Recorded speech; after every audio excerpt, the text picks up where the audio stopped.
જય સ્વામિનારાયણ બધાને। આજે આપણે સેવ રોલ બનાવવાના છીએ। આપણે પ્રસંગમાં જતા હોઈએ છીએ ને ઘણી જગ્યાએ આપણે આ સેવ રોલ ખાતા હોઈએ છીએ, ખાટા મીઠા તીખા ચટપટા। તો આ એવા સરસ ચટપટા અને મસ્ત હોય છે ને કે નાના મોટા સૌને બહુ જ ભાવતા હોય છે। તો ચાલો એ જ સેવ રોલ આપણે આજે ઘરે બનાવવાના છીએ। તો કઈ રીતે બનાવીશું પરફેક્ટ માપ સાથે આપણે જોઈ લઈએ।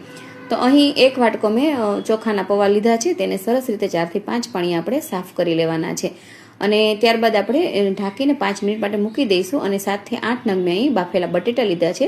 તો આપણે પૌવા સરસ પલળી ગયા છે તે એડ કરી દઈશું અને આપણે બધા મસાલા રેડી કરી લઈશું। તો મસાલામાં હળદર પાવડર, ધાણા જીરું પાવડર, લાલ મરચું પાવડર, આમચૂર પાવડર અને ગરમ મસાલો, ત્યારબાદ 1 ચમચી આપણે ખાંડ લેશું અને સ્વાદ અનુસાર આપણે મીઠું એડ કરી દઈશું। બધું સરસ રીતે આપણે હાથેથી જ મિક્સ કરી દેવાનું છે અને સરસ રીતે પ્રોપર આપણે આવી રીતે મસાલો બનાવીને રેડી કરી લેવાનો છે। હવે આપણે ચેક કરી લઈશું કે આપણા રોલ સરસ બને છે કે નહીં। તો આવી રીતે આપણે હાથમાં પ્રેસ કરીશું તો આવી રીતે આપણા રોલ બનશે। અને જો આવી રીતે રોલ ના બને તો તમે ચોખાના પૌવાને થોડાક લઈ અને પલાળી દેજો અને પલાળીને પાછું તમે આ મિશ્રણની અંદર મિક્સ કરી દેવાનું, જેથી આપણા રોલ છે આસાનથી આપણા બની જશે। તો આવી રીતે બંને હાથમાં લઈ અને રોલ આપણે બનાવી લેવાના છે। તો બધા જ રોલ સરસ બની હવે રેડી થઈ ગયા છે। તો આપણે સ્લરી બનાવીશું। સ્લરી માટે 2 ચમચી મેં અહીં મેંદાનો લોટ લીધો છે અને તેમાં થોડુંક પાણી એડ કરીને આટલી પતલી સ્લરી આપણે રેડી કરી લેવાની છે। અને ત્યારબાદ સ્લરીની અંદર આપણે જે આપણો રોલ બનાવ્યો છે એ ડીપ કરી દેવાનો છે અને ત્યારબાદ તેનું કોટિંગ કરવા માટે મેં અહીં ઘઉંની સેવ લીધી છે। આ સેવ તમને મોલમાંથી, માર્કેટમાંથી અથવા કોઈ પણ કરિયાણાની દુકાને આરામથી મળી જવાની છે। તો આપણે જે રોલ છે તેને આપણે સરસ રીતે આપણે સેવથી કોટિંગ કરી લઈશું અને પછી હાથેથી સરસ પ્રેસ કરી લઈશું। હાથેથી પ્રેસ કરીશું ને એટલે સરસ એકદમ જે સેવ છે ને બધી આપણી ચોટી જવાની છે। તો આવી રીતે બધા જ આપણે સેવ રોલ બનાવીને રેડી કરી લઈશું। આપણે સેવ રોલ બધા બનીને હવે રેડી થઈ ગયા છે।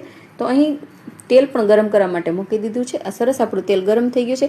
ફ્રેન્ડ્સ, અહીંયા એક વાતનું ખાસ ધ્યાન રાખવાનું છે કે જ્યારે પણ તમે સેવ રોલ તળો ત્યારે ગેસને મીડિયમ રાખવાનો છે, ફાસ્ટ પણ નથી રાખવાનો અને ધીમો પણ નથી રાખવાનો, કારણ કે જો ગેસ ફૂલ હશે ને તો આપણા જે સેવ રોલ છે ને ઉપરથી તો ક્રિસ્પી થઈ જશે પણ અંદરથી એકદમ કાચા રહેશે। એટલા માટે આપણે મીડિયમ ગેસ રાખવાનો છે અને તળવાના છે। આવી રીતે ચમચીથી જ આપણે રોલને ફેરવવાના છે। 2 મિનિટ આપણે રોલને ફેરવશું એટલે એકદમ બ્રાઉન કલરના થાય સરસ, એટલે આપણે લઈ લેવાના છે। તો એકદમ સરસ ઉપરથી આપણા રોલ એકદમ ક્રિસ્પી તળાઈને રેડી થઈ ગયા છે। તો ફ્રેન્ડ્સ, તમને આ રેસીપી કેવી લાગી એ મને કમેન્ટ કરીને જરૂર જણાવજો। અને આપણે આ સેવ રોલની અંદર કોઈ પણ વેજીટેબલ્સનો ઉપયોગ નથી કર્યો, એકદમ આસાનીથી 2 જ વસ્તુથી બટેટા અને પૌવાથી જ આપણે આ સેવ રોલ બનાવ્યા છે।